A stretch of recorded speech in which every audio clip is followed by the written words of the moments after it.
Señor esté con ustedes. Del Santo Evangelio según San Juan.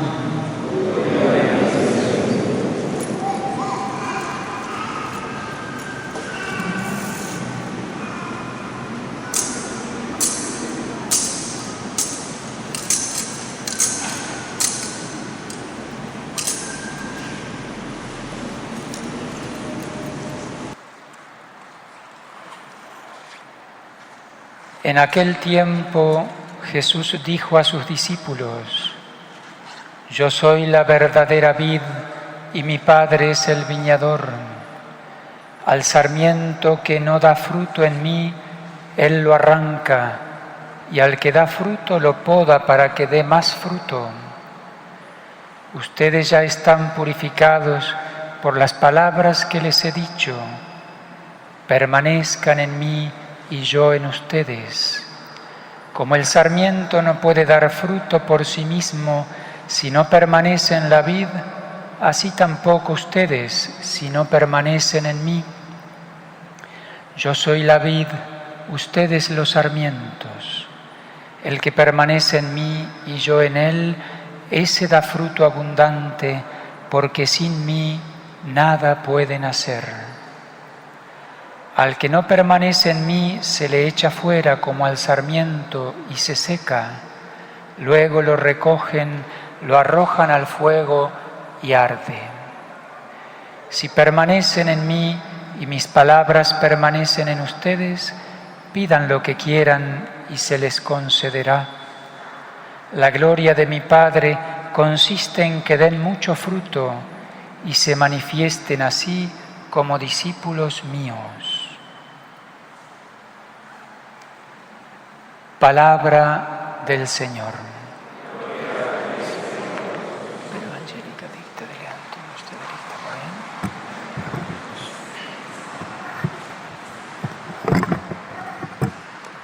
Paciencia.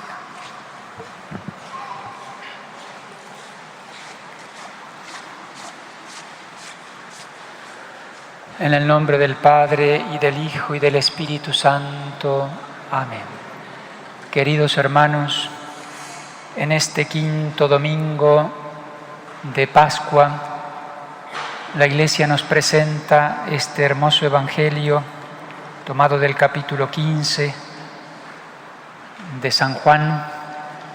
Nos presenta la Iglesia una imagen muy hermosa, muy rica de Cristo, de nuestro Señor Jesucristo. Yo soy la vid y ustedes son los sarmientos, dice nuestro Señor. Imagen, metáfora que se suma a muchas otras que se encuentran en el Evangelio, que van mostrando distintos aspectos de esa personalidad inagotable de Cristo. Cristo, el Dios hecho hombre, hombre perfecto y verdadero Dios, tiene una personalidad inagotable, inabarcable. Y nos vienen muy bien esas imágenes, esas metáforas que utiliza el evangelista, el Señor mismo hablando de sí. Veíamos el domingo pasado aquella otra imagen muy hermosa, ¿no? Yo soy el buen pastor y ustedes son las ovejas. También una imagen muy hermosa, muy rica. Vamos a ver esta imagen. Yo soy la vid y ustedes los sarmientos, es decir, las ramas unidas al tronco. Vamos a como desglosar este Evangelio como en 5 afirmaciones, cinco frases entrelazadas unas con otras. En primer lugar, la que acabo de decir: yo soy la vid y ustedes los sarmientos. La vid y los sarmientos. Era muy común, muy familiar la imagen del viñedo en el Antiguo Testamento.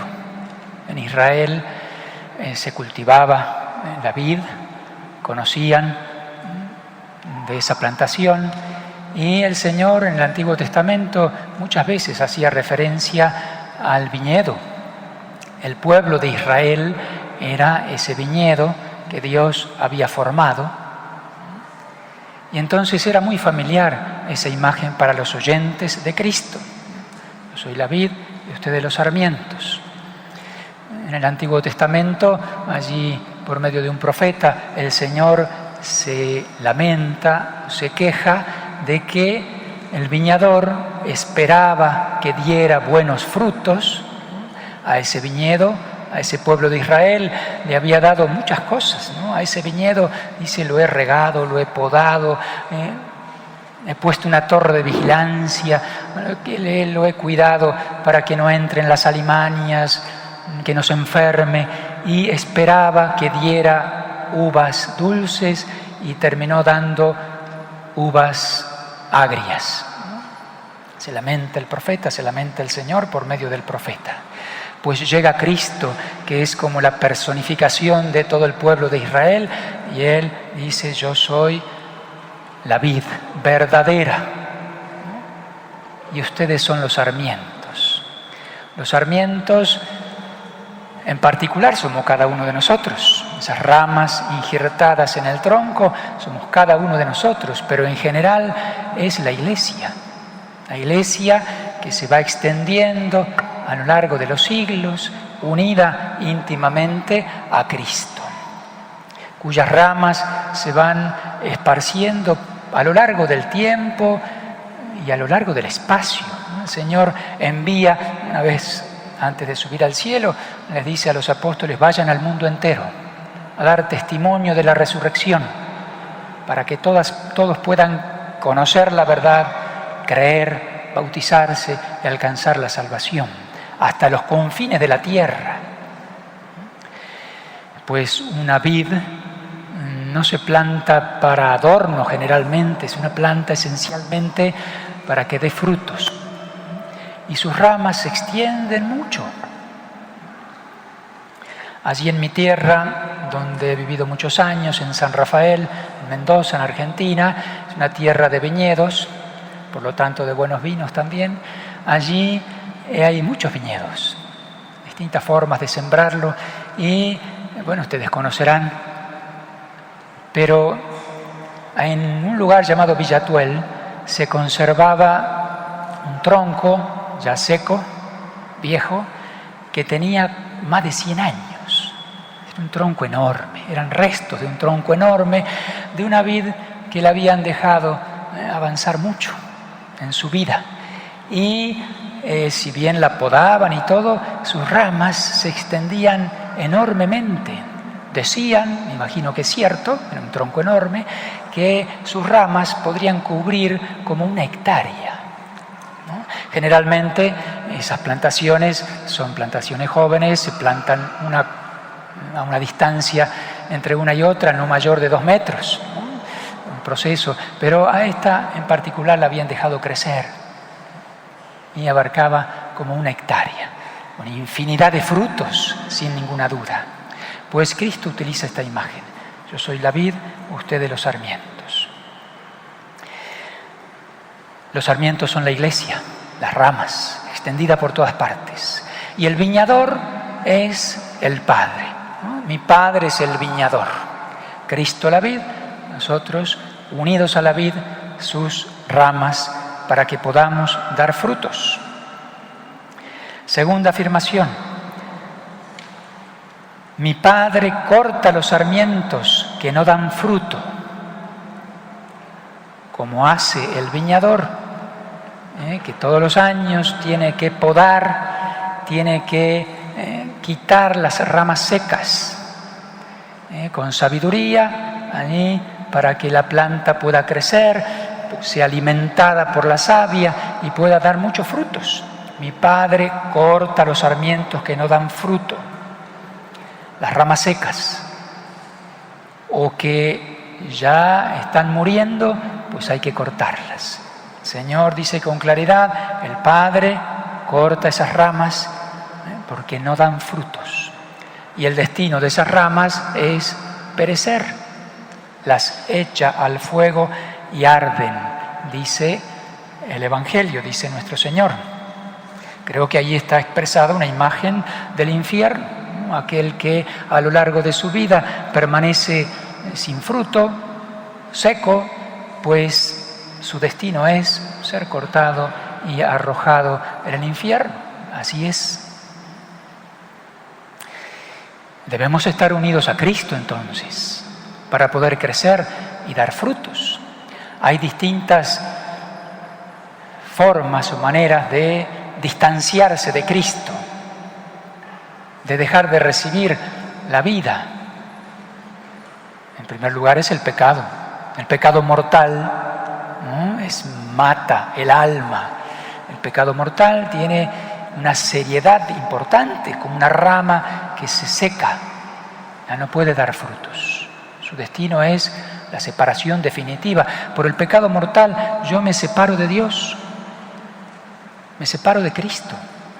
Puedo hacer muchas cosas. Una rama que ya está destinada a no tener frutos puede conservar algunas hojas, puede ocupar un lugar, pero ya no va a dar frutos. Su destino es perecer. El pecado mortal es algo serio. El mundo nos va arrollando, por así decir, nos va empujando y nos vamos acostumbrando.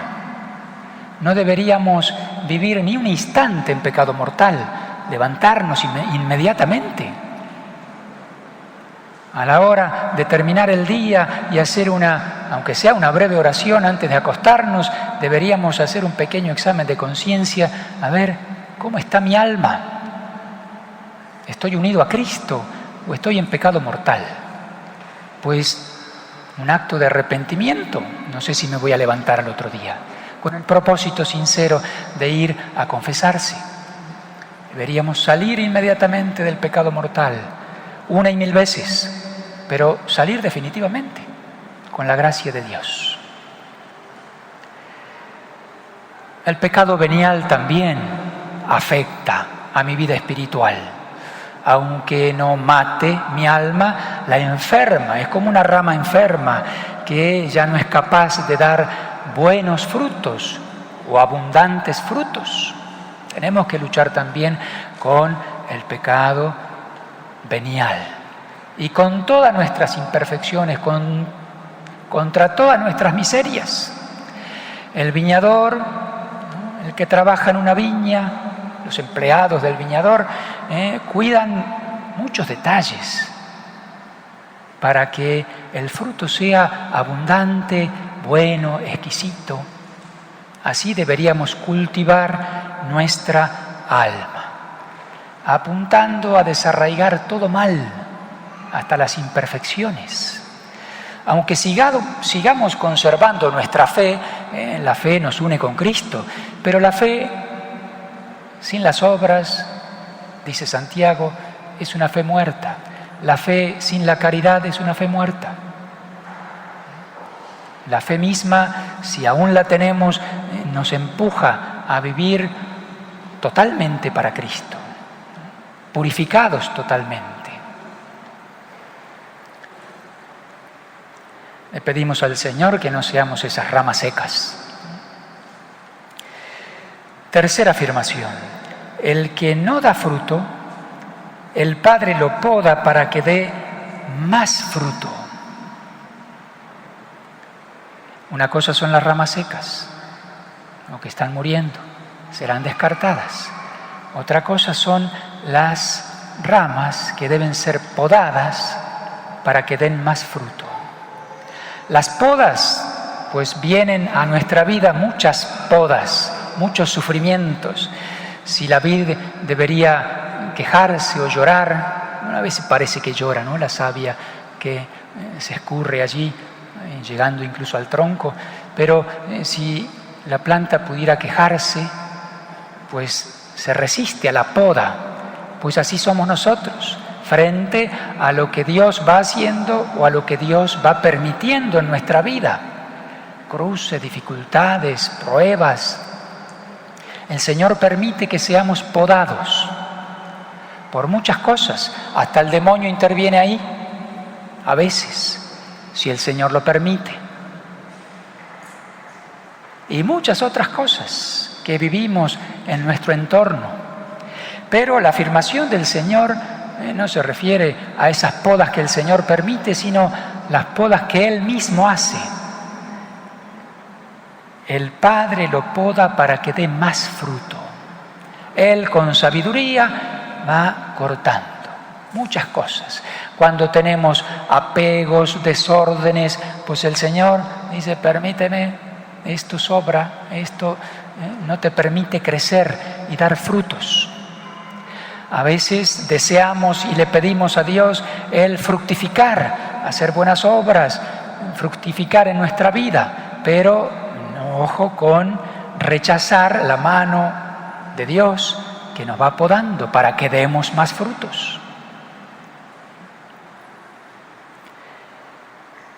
Para que demos más frutos. Dejar que Dios haga lo que Él sabe hacer, lo que Él quiere hacer en nuestras vidas.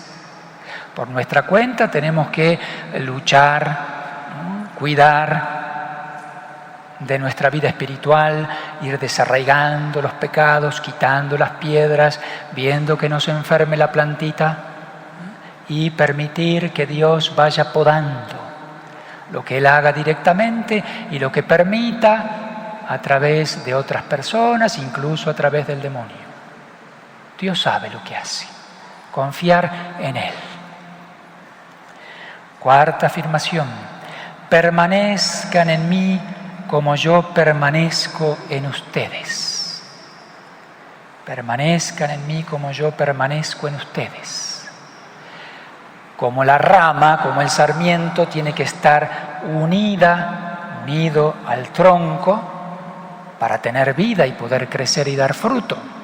El que no permanece, la rama que no permanece injertada en el tronco, pues no puede hacer nada. El Señor insiste en esta palabra, permanecer. En estos pocos versículos aparece la palabra permanecer 7 veces. Permanezcan en mí y yo en ustedes. Como el sarmiento no puede dar fruto por sí mismo si no permanece en la vid, así tampoco ustedes si no permanecen en mí. El que permanece en mí y yo en él, ese da fruto abundante. Al que no permanece en mí, se le echa fuera como al sarmiento que se seca, lo recogen y se queman. Si permanecen en mí y mis palabras en ustedes, pidan lo que quieran y se les concederá. ¿No? Esa oración vivida en íntima unión con Cristo. Si pedimos algo que está de acuerdo a la voluntad de Dios, lo que pidamos lo vamos a alcanzar en esa íntima unión con Cristo. Permanecer. Ser cristianos no es solamente imitar a Cristo, seguir sus enseñanzas, eso es algo muy bueno. Ser cristiano es más que eso. Ser cristiano es vivir en Cristo. Porque si no, pudiéramos parecernos a esas plantas artificiales. A mí me llama la atención algunas plantas y algunos frutos que te dan ganas de comerlos. Esto te parece una manzana de verdad, ¿no? O plantas que digo, qué lindo jardín que tiene usted, señora. Son artificiales, padre. Uy, no me di cuenta. Pues uno puede en su vida a lo mejor seguir algunos consejos de Cristo y hacer incluso obras buenas, pero si no estamos realmente unidos a Cristo, no tenemos la vida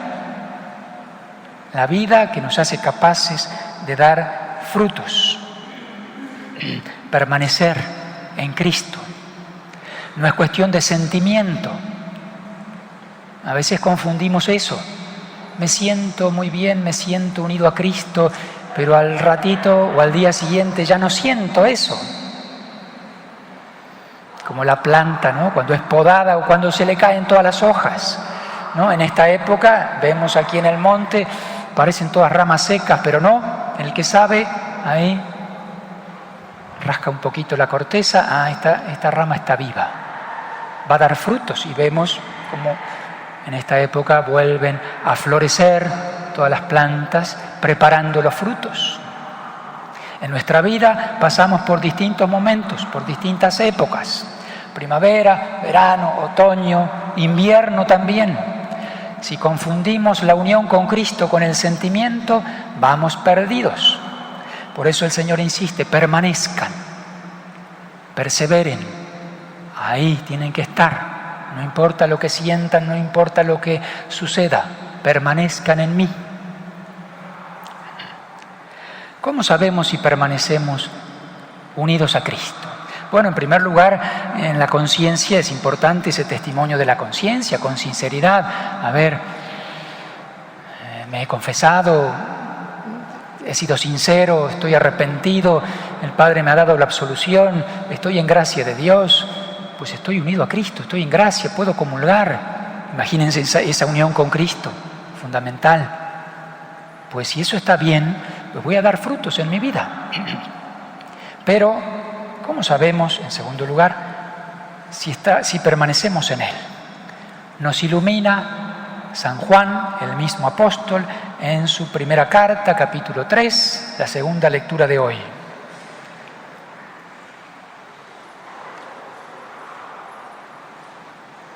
Quien cumple sus mandamientos permanece en Dios y Dios en él. Quien cumple sus mandamientos permanece en Dios y Dios en él. Nuevamente esa unión con Cristo tiene que ver con el cumplimiento de los mandamientos, no con lo que a mí me parece o lo que yo siento. El que cumple los mandamientos permanece en Dios y Dios en él. En esto conocemos, por el Espíritu que Él nos ha dado, que Él permanece en nosotros. El Señor dice, permanecer nosotros en Él y Él en nosotros. En el cumplimiento de los mandamientos conocemos por el Espíritu Santo que se nos ha dado que Él permanece en nosotros. El Espíritu Santo que vamos preparando su venida en Pentecostés es el que da vida, ¿no? Sin el Espíritu Santo pues hay muerte. Es como una planta llena de vida. Pues el Espíritu Santo es el que da vida y nos hace capaces de cumplir con los mandamientos en la gracia de Dios y dar frutos. Quinta afirmación: el que permanece en mí y yo en él da mucho fruto. Ahí es casi como repetir lo mismo. El que permanece en mí y yo en él da mucho fruto. Porque separados de mí nada pueden hacer. Permanecemos en Él y Él permanece en nosotros.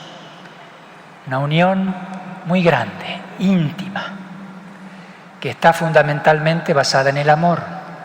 Cuando dos personas se aman, quieren como fusionarse una con otra. Es el misterio esponsal de los esposos, que forman una sola alma, un solo cuerpo incluso. Pues esa es la unión entre Cristo y nosotros, entre Cristo y la Iglesia. Permanecer en Él y Él permanecer en nosotros. Nosotros permanecer en Él creyendo. Lo primero es la fe. El que cree en mí tiene vida eterna. Pues la fe es fundamental. Si yo no creo, pues estoy perdido, ¿no? Él permanecemos en Él creyendo.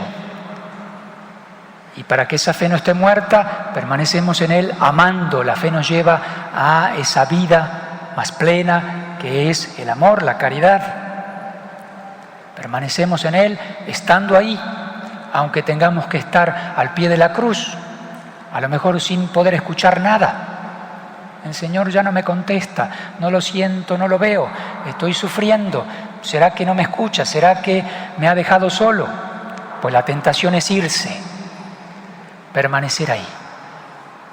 La victoria de la fe y la gracia de la caridad, del amor, permanecer ahí. Permanecemos en Él creyendo, amando, perseverando, y Él permanece en nosotros dándonos vida, iluminando con la luz de la fe, iluminando nuestra mente, iluminando el corazón. Este es el camino, el cumplimiento de los mandamientos. Él me da la gracia para perseverar, llevando la cruz a cuestas. Es una mutua inesión. Él en nosotros y nosotros en Él. Porque separados de mí, dice el Señor, nada pueden hacer. Frase difícil de comprender, sin mí no es que podemos hacer poco, sino que nada podemos hacer. Se entiende en el orden sobrenatural. Yo puedo estar en pecado mortal, no creer en Dios, ser un ateo. A lo mejor puedo hacer, Dios me ha dado muchos talentos, puedo hacer muchas obras de beneficencia, puedo ser una persona muy talentosa, puedo hacer mucho bien, supuestamente mucho bien. Grandes obras. A lo mejor hasta hablar bonito y convencer a algunas personas, pero eso no sirve para nada. Para la vida eterna no sirve para nada. Sin mí nada pueden hacer. Repito, es como la imagen, esa imitación de las plantas. Pueden ser muy hermosas, pueden tener muchas hojas, muchos frutos, pero no son frutos verdaderos, no sirven para nada. Sin mí nada pueden hacer. Esa unión con Cristo es fundamental para poder tener la vida y poder crecer y dar frutos y alcanzar la vida eterna. Frutos que no necesariamente son cosas visibles. A veces confundimos los frutos que Dios quiere que demos con cosas visibles. A lo mejor uno dice, yo no tengo grandes talentos, yo no sé tal cosa, pues Dios lo llevará por otro camino. La unión con Cristo, podemos pensar en Santa Teresita del Niño Jesús. ¿Ella dio fruto en su vida? Pues no solo en su vida, sino después de muerta, sigue dando frutos abundantes. Y aparentemente llevó una vida estéril, aparentemente en oración, en silencio, una vida corta, sin hacer obras, como algunos dicen, qué desperdicio, hay tantas cosas para hacer, y pasó rezando, esa era su vocación. Ser como el corazón de la iglesia, pues sin el corazón no hay vida en el cuerpo místico. Sin la savia, sin las raíces, no hay vida ni en el tronco ni en las ramas. Cada uno tiene que cumplir su vocación. Si Dios me ha dado talentos especiales para predicar, para catequizar, para misionar, para organizar cosas, ¿no? Hay distintos dones. Cada uno tiene que poner esos dones al servicio de Dios. El tener muchos dones hacia afuera tiene el peligro, entre otros, de la soberbia, ¿no? Porque, qué bueno, cuántas obras, qué buena persona. Y si yo me apropio de eso, pues estoy perdido.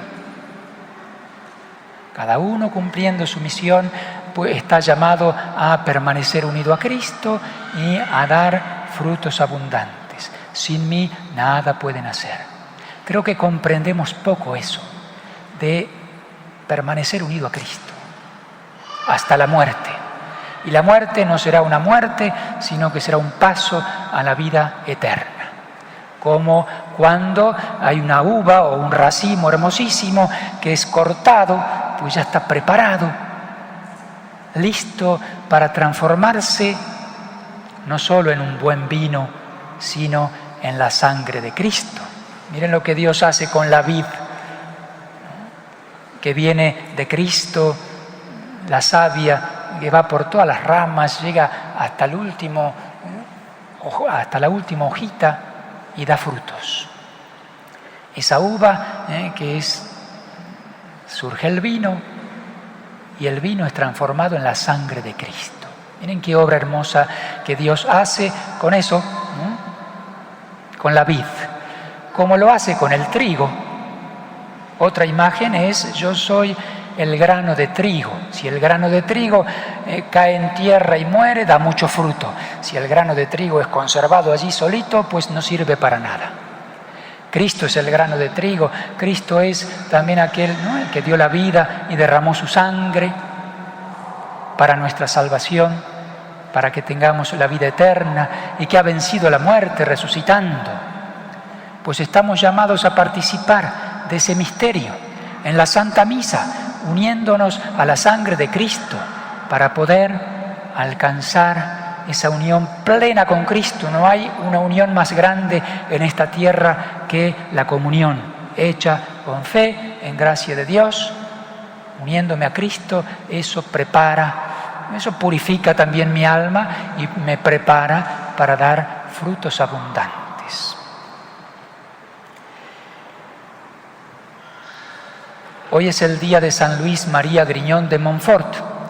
no se celebra su memoria propiamente porque es domingo, pero no dejamos de recordar a nuestro patrono y patrono particular del coro, San Luis María, pues él nos enseña, entre muchas otras cosas, pero él insiste mucho en esto, en que la unión con Cristo, la mejor manera para permanecer unidos a Cristo es por medio de la Virgen.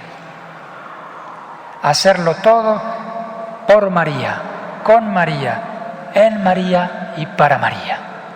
Pues es así, la Virgen está íntimamente unida a Cristo, es su madre, le dio la vida humana.